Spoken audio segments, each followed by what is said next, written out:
Let's just quickly go to the economic news from this afternoon. This election could have been sealed and delivered for Labor if the Reserve Bank had decided at its meeting today to cut interest rates for a second time in a month. Instead, it said no, the official rate will stay at 4.1%, meaning that last month's tiny cut is the only relief you'll get before the election after 12 rate rises in a row under the Albanese government.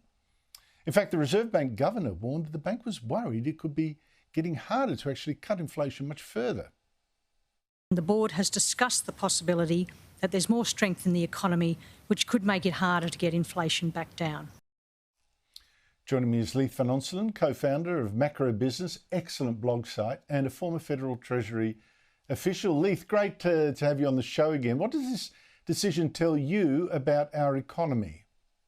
It doesn't tell us that much, Andrew. It's actually a bit of a nothing burger, this decision. It was universally predicted by the market. So in a poll of economists by Bloomberg, 29 out of 30 tipped that rates would remain on hold. So it's very widely expected. The Reserve Bank statement didn't contain a lot of new information on the domestic economy. It noted that underlying inflation's sort of falling as they expect, and that wage growth's a little softer. However, it did express some concerns about the global economic outlook because of the trade war. So the Reserve Bank's concerned that the Trump administration could trigger a global trade war, and that could reduce confidence and activity in the global economy. And that's basically something the RBA is going to watch going forward when it makes future decisions. It's weird, wasn't it? I mean, the last statement it put out when it cut interest rates said there were pressures on both sides on interest rates, whether they go up or down, pushing them up or down. This time it went on down, pushing them back up again.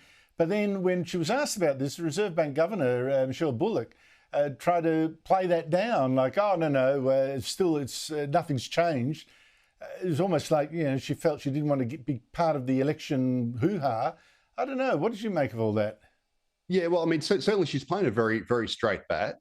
And she did actually say that the board was not explicitly considering a cut at this meeting. And the Reserve Bank did also say that they consider monetary policy to be restrictive. And that would suggest to you that the next move in rates is down. But she is certainly hedging her bets, saying that she's going to watch the evolution of the economic data before making a decision, as well as how this sort of global economy issue with the Trump tariffs plays out. So the next piece of data that we really need to look at will be the Q1 inflation data. And that comes out at the end of the month. And if that comes in, sort of as they expect or a little bit weaker, which most economists think will be a little bit weaker, then we can probably expect a rate cut at the next meeting in mid-May. And of course, that'll be after the federal election.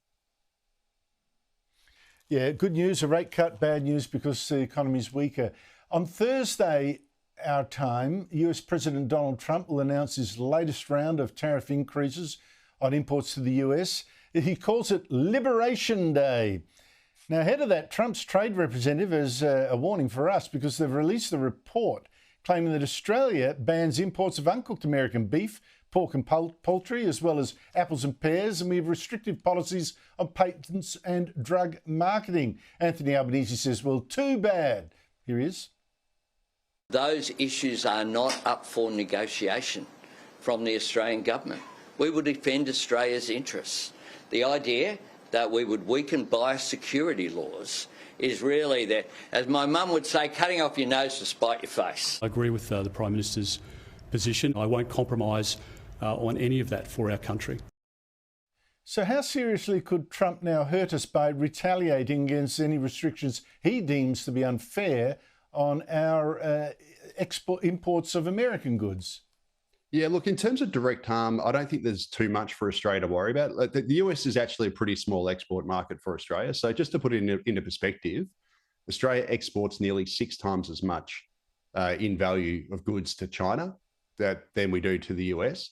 And also the US shouldn't be really too concerned about Australia because it has a massive trade surplus with Australia. So the US exports more than double as many goods and services to Australia as it imports from Australia.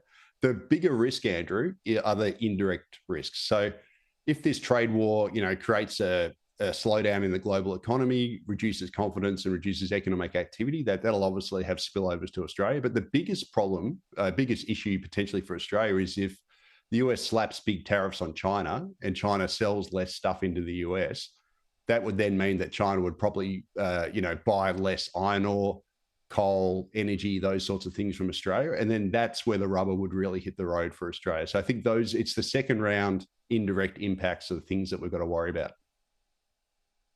Leith and Onselen, thanks so much for your time.